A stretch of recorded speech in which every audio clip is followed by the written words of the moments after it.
Welcome to another lesson on Lunch with the Lord. I'm Pastor Mark, and we're in 1 Peter chapter 2, continuing in verse 21. But before we begin, our theme verse for Lunch with the Lord, Jeremiah 15:16. Thy words were found, and I did eat them, and thy word was unto me the joy and the rejoicing of my heart. Now, as we continue here in verse 21, he says, For even hereunto were ye called, because Christ also suffered for us, leaving us an example that ye should follow his steps. And we saw here that he says, For even hereunto were ye called, that we are called to experience suffering. We're called to, God leads us into times of trials and testings for our own good, to turn us and to turn us from into a beautiful tree, to make us into something very very precious in his sight, to take this faith that he's given to us and to make it like pure gold, to strengthen our trust, to encourage us, and as we see a tree that's big and beautiful and strong, we understand how it got that way. And we know that God has to do the same with us. We have to go through many times of rains and winds and storms and cold weather and droughts and things in order to strengthen us, to make us this beautiful Christian that people can see.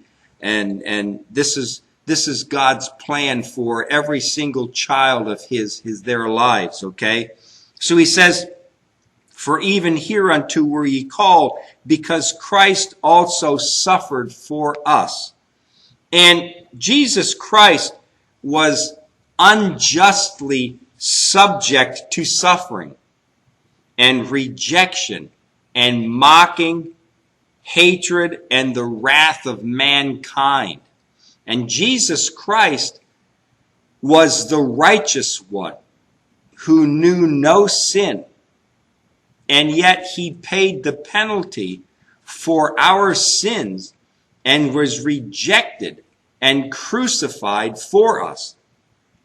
He experienced suffering and rejection the same as we do. And these Christian slaves who Peter is writing to could take assurance that their Lord also received unjust punishment. Remember, back in verse 18, Peter here says, Servants, be subject to your masters with all fear, not only to the good and gentle, but also to the froward. Remember, Peter here is writing to servants, slaves in someone's house who cleaned the house, cleaned the clothes, did things, in a servant in the house. And many times these servants were treated unjustly. They were beaten. They received severe punishment sometimes. Not necessarily for things they did, just at the whim of their master. And Peter here is trying to encourage them that Jesus Christ also suffered tremendous things at mankind's hand. And he did it unjustly. He didn't deserve it. Neither these slaves. These slaves that he's writing to may not deserve the punishment that they receive at the hands of their masters sometimes. But as Jesus humbled himself and submitted himself unto this punishment and bore up under it and glorified God in it, so also we do. Okay, he wants these servants to do the same, but we also today in our life, in our walk with God, we experience unjust sufferings too, simply because we're a Christian and we bear up under it. We don't retaliate. We don't, try to fight the person or get back at the person. But we try to humble ourselves to God and receive his grace and mercy and understand that Jesus did the same thing. You know, it's very comforting to meet someone who is or has gone through the same kind of trial that you're going through also. Then we begin to understand that God led them into our life to be a provision for us. You know, God just doesn't leave us out in the open.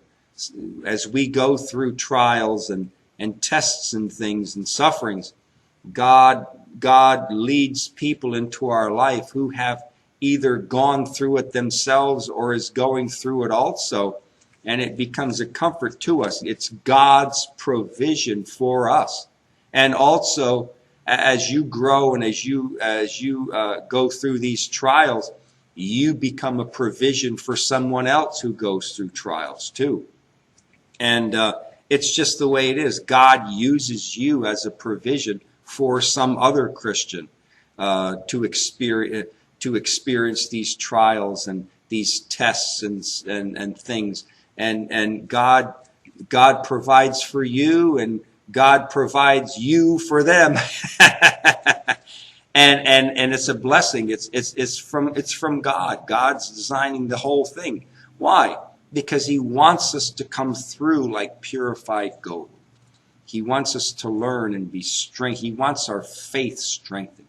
He wants us to become more like him, more like Christ, who also suffered unjustly and bore our sins in his body and bore our ridicule and bore our beatings in his flesh.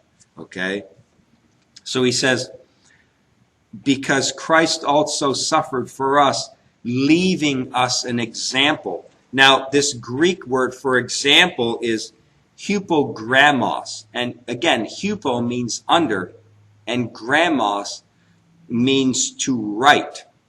So it means to write under. It means to trace letters for copying something. It's a picture. This Greek word is a picture of how children would learn to write their letters in the old days, in the days of Christ, or even in school days from many years ago here in America. They learn how to write their letters. Children were given a copy of letters by which they would practice tracing over until they could do it on their own.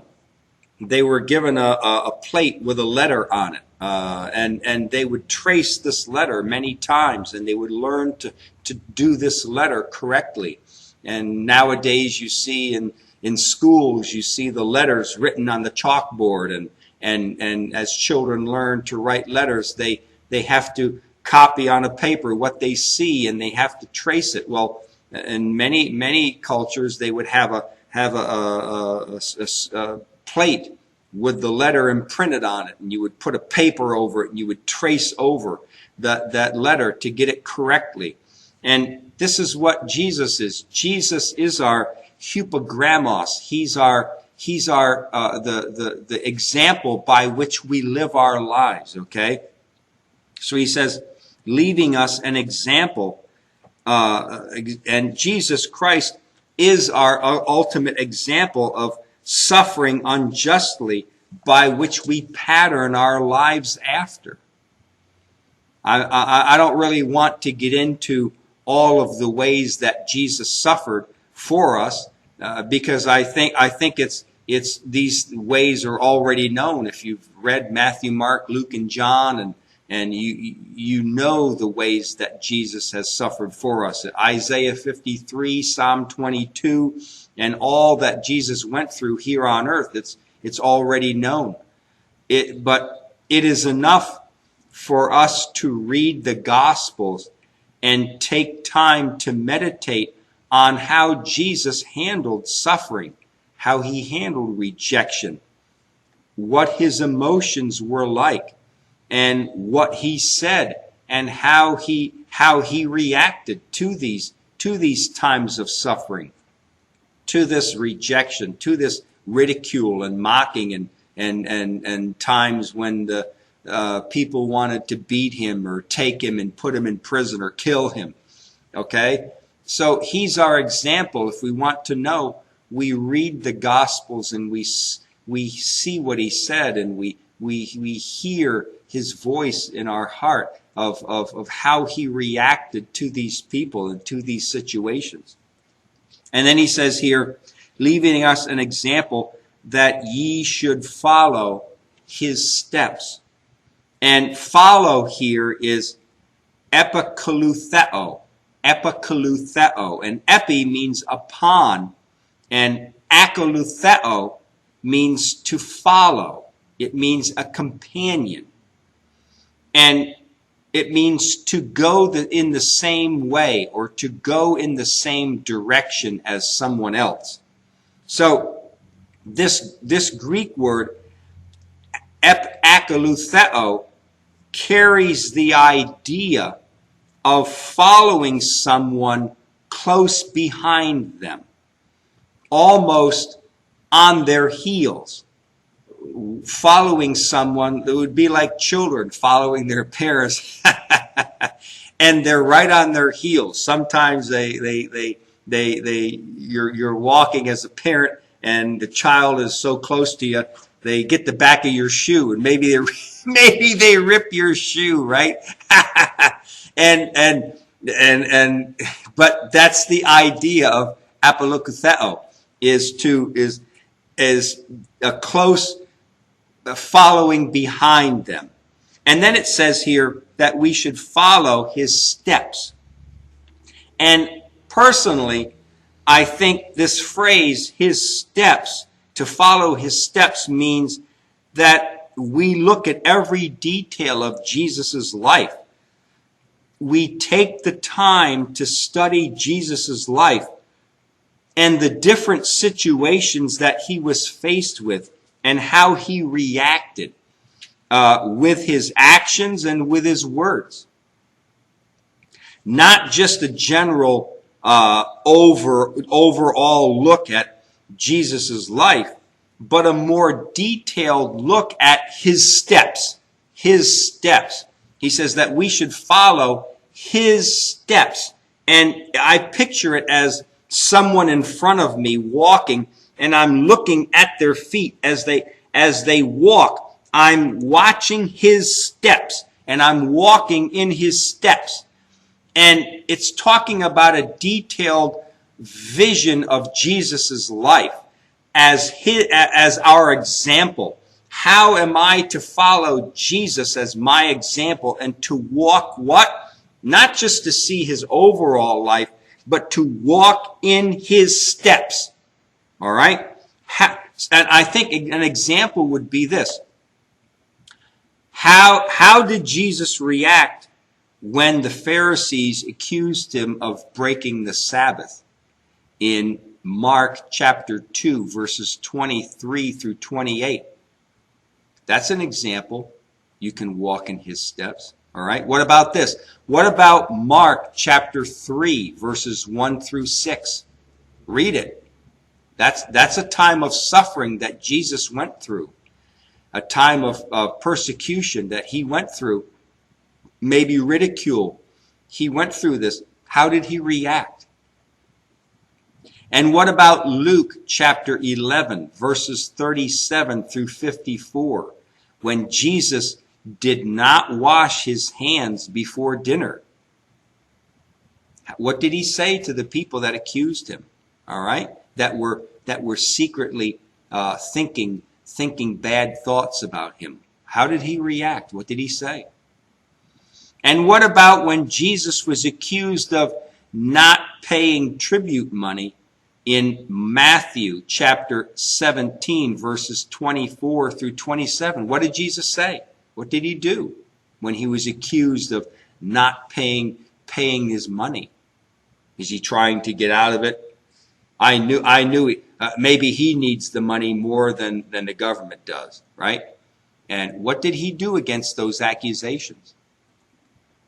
You know, there's many other situations that we can look at in the Gospels concerning Jesus' life where we can follow in his steps.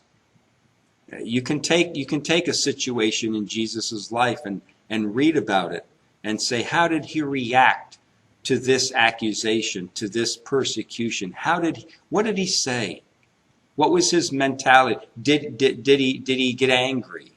What did he say, and what did he do? Did he say nothing? Did he say something? And so I think in our Christian life with God, we are to, Peter here is saying we follow in his steps. And he wasn't just saying, okay, we as disciples 2,000 years ago, we can follow in his steps, but people 2,000 years from now, well, they've never seen Jesus. No. Peter is saying that even now, today, 2,000 years later, we can still follow his steps, all right? We can meditate, take time and understand what he went through and how he reacted and what he did, so that it gives us an understanding of how we can react and what we are to say when we are persecuted in a similar way, all right? We're going to start verse 22 next lesson. Until then, walk with the Lord. I know he walks with you.